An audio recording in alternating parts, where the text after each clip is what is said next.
다양한 논란에도 불구하고 도널드 트럼프가 미국 공화당의 대선 주자로 사실상 확정이 됐습니다. 민주당 힐러리 전 장관은 이메일 게이트로 후보 지명까지 흔들리고 있는 상황인데요. 네, 오늘 이 시간에는 봉영식 아산정책연구원 초빙연구위원과 함께 관련된 사안 자세히 짚어보겠습니다. 네, 어서 오십시오. 안녕하십니까. 반갑습니다.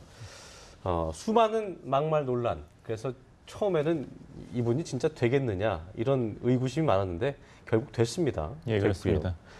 일단 상당히 놀라는 그 예상들이 많았는데 일단 그 도널드 트럼프가 공화당의 후보가 된 배경, 가장 큰 원동력 뭐라고 봐야 될까요?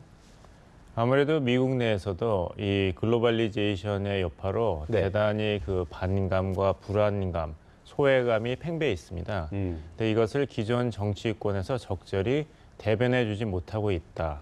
그래서 기존 정치로서는 우리의 이익이 적절히 대변되지 못하고 이런 자랑스러운 미국을 건설하는 데 기여한 우리들이 제대로 인정받지 못하고 있다는 불만, 이것이 비단 블루칼라층뿐만 아니라 와이칼라층에서도 팽배해 있습니다. 이것을 도널드 트럼프가 기존 정치권 밖에서 등장하여서 적절히 대변해 준데 여기에 큰 효과가 있습니다. 네. 그렇군요. 올해 미국 공화당 경선은 트럼프가 느낄 때는 어떻게 보면 좀 억울하다고 느낄 정도로 좀 편파적으로 이미 시작이 됐었는데요. 처음 출발할 때 17명이 함께 갔는데 결국 트럼프가 대의원 과반을 확보하면서 매직 넘버 달성했다 이렇게 표현이 나오거든요. 매직 넘버 달성이라는 게 어떤 의미인지 좀 설명 부탁드립니다. 네, 공화당도 그렇고 민주당도 그렇고 이제 대통령 후보로 정식 지명을 받으려면 예. 선거인단을 확보해야 됩니다. 선거인단 과반수를 확보해야 되는데 공화당의 경우에는 1,237명의 선거인단을 확보해야 되는데 이번에 도널드 트럼프 후보가 1,238명을 확보에 성공했습니다. 그리고 바로 뒤에서 쫓아오던 테드 크루즈 텍사스 상원의원은 5월 초에 일찌감치 그 자기 선거 캠페인을 중단했죠. 예. 그래서 이제 트럼프 후보에게 이 표 쏠림 현상이 생겼기 때문에 그 전에는 도널드 트럼프를 과연 우리 당 후보로 지명해야 되는가 아느냐 논란이 있었습니다만 그 논란이 이번으로 완전히 종식됐습니다. 네. 트럼프 어쨌든 뭐 우여곡절 끝에 대선 후보로 이제 그 결정이 된 상황이고 7월에 이제 대선 후보로 이제 딱 공식 지명이 된다면 그 이후의 행보를 좀 저희가 짚어봐야 할 텐데요. 본격적인 대선 경쟁에서 어떤 모습을 좀 보여줄 거라고 저희가 예상을 해볼 수 있을까요? 글쎄요, 뭐 본인의 스타일을 하루아침에 바꿀 수는 없을 겁니다. 그리고 그 스타일 덕분에 막말도 있고 논란도 있었습니다만 그 스타일 덕분에 여기까지 왔는데 이게 참 트럼프 후보로서는 딜레마인 것이죠. 이제까지 성공한 공식대로 가자면 과연 이 사람을 대통령으로 선출할 수 있을 것인가, 이 대통령감이냐에 대한 논란이 생길 것입니다. 그래서 이제 막말을 계속하다 보면은 이 양자 구도로 갈 때는 민주당 후보에 비해서 이거 대통령 후보로는 문제가 많다. 이 논란이 계속 불이 붙기 때문에 이 수준을 조절하는 것이 트럼프 후보한테는 굉장히 큰 과제가 될 것이고 상당한 고전이 예상됩니다. 이제까지는 그냥 비판만 하면 됐습니다. 기존 정치인을 비판하고 미국 국민들에게 내가 진정한 당신들의 대변인이다. 이렇게 이미지를 계속 구축할 수가 있었는데 이제부터는 대통령이 된다면 무엇을 할 것이냐를 구체적으로 제시해야 되거든요. 그래서 여러 가지 정책을 설명할 때 거기서 허점이 보인다면은 대통령으로서의 이미지, 공신력에 큰 치명상을 입게 되는 것이죠. 그렇군요. 참 정치적 기반이 없던 사람인데 미국 공화당의 대선 후보로 지명이 되면서 어떻게 보면 미국 대선에 새로운 지형을 썼다는 평가도 나옵니다. 그동안 16명을 이기는 과정에서 저희가 주목해봐야 할 점들이 있다면 어떤 게 있을까요? 자신감입니다. 개의치 않고 끝모를 자신감. 예, 그렇습니다. 국민과 직접적으로 대화하는 그런 후보의 이미지를 계속 고수했던 것이 주요했습니다. 그리고 이제는 미디어의 시대이기 때문에 국민과 직접적으로 대화한다. 그리고 트럼프 후보를 따라다니면 이 미디어에서 이제 상업성이 짙은 미디어에서 건질 것이 있다는 이런 메시지를 계속 유지한 것이 성공의 비결입니다. 네. 이게 참 이제는 이제 그래서 트럼프와 힐러리 클린턴 둘이 붙으면 누가 이길 것이냐. 그러니까 저희가 흔히들 한국 내에서 하는 얘기로는 당연히 힐러리가 이기지 않겠느냐. 설마라는 의견이 그런데 이제 최근에 저희가 또 다른 분과 또 인터뷰를 해봤습니다만 힐러리가 오차 범위 내에서 또 뒤지는 결과가 나타나기도 했고 그래서 상당히 트럼프의 대선 출마 직후인 지난해 7월과 비교하면 엄청나게 차이가 줄어든 거잖아요. 네, 그렇습니다. 대선에서 당선 가능성이 그만큼 높아졌다고 좀 볼 수 있을까요? 제가 이 프로그램을 나오기 전에 세 가지 설문조사를 다시 확인해서 네. 봤습니다. 이제 최근 ABC 뉴스와 워싱턴 포스트 합동조사에 따르면은 이제 오차 범위 내에 이제 막상막하 상태에 있는데 무디 그 회사가 있죠. 크레딧을 조사하는 무디 회사에서는 이제 1980년 이후로 대선 결과 예측에 틀린 적이 없습니다. 한 번도요. 예, 한 번도 예. 틀린 적이 없는데 이 무디에서 얘기한 데이터는 주로 경제와 에너지 이런 데이터를 많이 써서 예측을 하는데 여기서는 민주당 힐러리 클린턴 후보의 압승을 예상했습니다. 압승이요. 결국에는 전직 대통령, 같은 당적을 가진 전직 대통령 시절에 경제 상황이 좋으면은 네. 그 당 후보가 유리하다 이러는 그 예측이 계속 유지되는 것이고요. 예. 또 하나는 아산정책연구원의 제임스 킴 박사가 여러 가지 자료를 종합해서 예측한 것이 있습니다.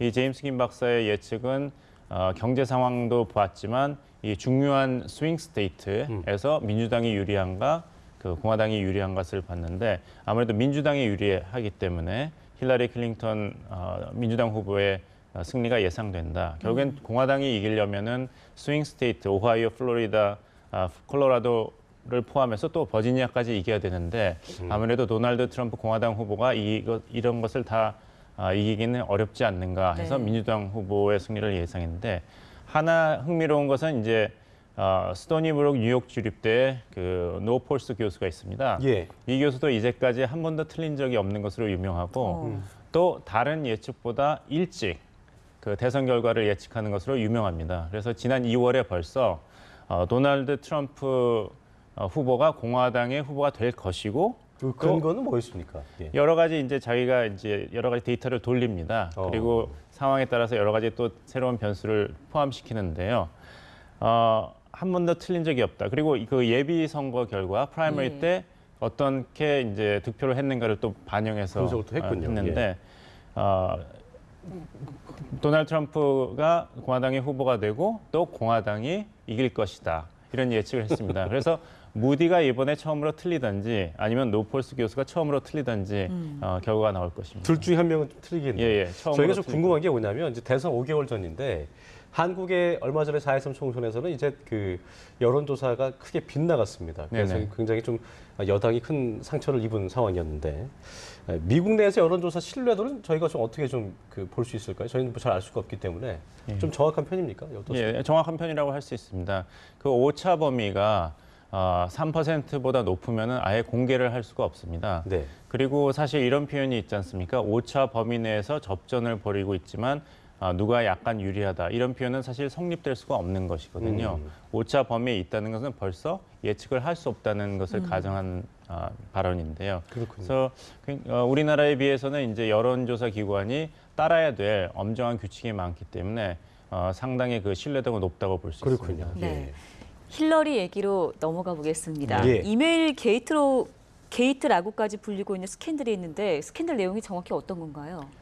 그 국무장관 재직 시에 그 자기의 개인 이메일 구자로 그 국가 기밀이 포함한 여러 가지 이메일 약 6만 건이라고 예상이 되는데 6만 건의 개인 이메일 중에서 국가 기밀과 관련된 이메일을 함부로 사용하였다.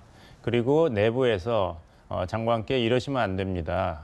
그 스테이트 그 디파트먼트 계정을 써서 공식 이메일은 사용해야 된다는 얘기를 했는데도 듣질 않았다. 이런 그 결과가 조사 결과가 어제 공개됐습니다. 네. 근데 그거를 전 되게 궁금했던 예, 게 예. 본인이 나중에 문제가 될지 몰랐을까요? 전 그게 되게 궁금해요. 잘 몰랐다는 것이 이제까지 그 힐러리 클린턴 후보의 대답입니다. 또 하나의 대답은 전직 국무장관 예. 콜린 파웰도 비슷하게 자기의 개인 이메일을 사용해서 업무를 보았다 이런 변명을 했습니다만 사실 콜린 파웰 장관 재직 이후에 이런 문제점을 인식해서 법을 바꿨거든요. 그래서 전직 국무장관 컨돌리자 라이스라든지 들은 이제 조심을 해서 개인 이메일하고 공식 이메일 계정을 따로 사용하였죠.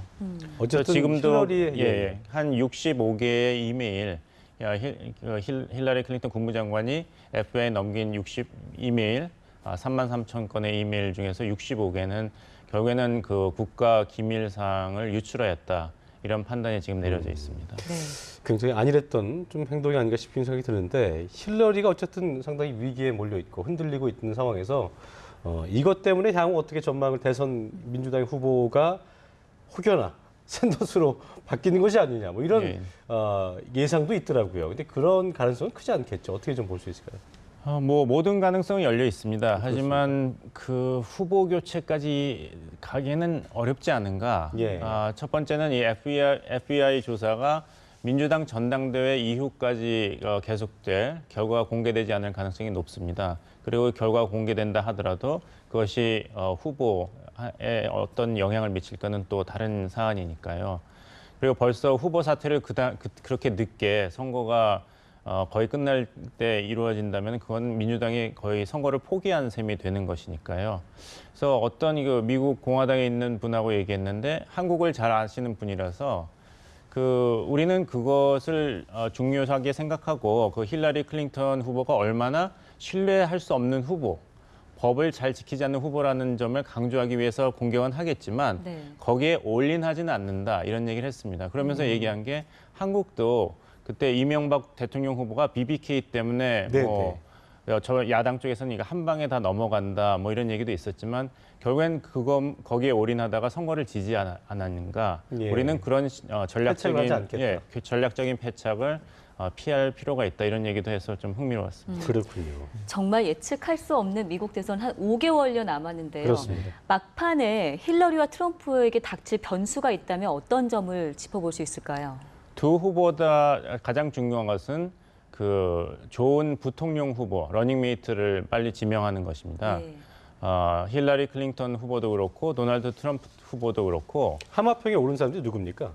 지금 있는 사람들은 아무래도 팀 케인, 버지니아 상원의원과 주지사를 겸했던 팀 케인이 이제 힐러리 클린턴 후보에서는 부상하고 있고 또 엘리자베스 워런 매사추세츠 상원의원도 계속 논의가 되고 있습니다. 근데 그렇게 된다면 대통령 후보, 부통령 후보 둘 다 여성이 되기 때문에 장점도 있고 단점도 있지 그러겠네요. 않겠냐 이런 얘기가 있고 도널드 트럼프 쪽에서는 밥 코커 테네시 상원의원이 요즘에 부상하고 있습니다. 그 상원의 외교위원장을 맡고 있고 또 믿음직하기 때문에 도널드 트럼프 후보가 너무 정치권 밖에서 등장했기 때문에 안정성이 부족하다는 이 불안을 잠재울 수 있지 않을까 그런 점이 지적되고 있습니다. 네. 논란에도 불구하고 트럼프가 대통령이 된다면 한미 관계가 상당히 지금과는 큰 변화를 맞게 될 것이다라는 예상이 나오고 있고요. 특히나 이제 대북 기조가 많이 바뀌지 않겠느냐. 뭐 얼마 전에 이제 트럼프의 외교 책상에 그런 얘기 했었죠. 그러니까 뭐 트럼프가 대통령이 된다면 김정은 얼마든지 만날 것이다라고 얘기했다고 했지만 그거를 두고 해석이 많이 엇갈리고 있거든요. 그 부분에 대해서 저희가 어떻게 좀 전망을 해보고 있고 전문가들은 예상하고 있습니까?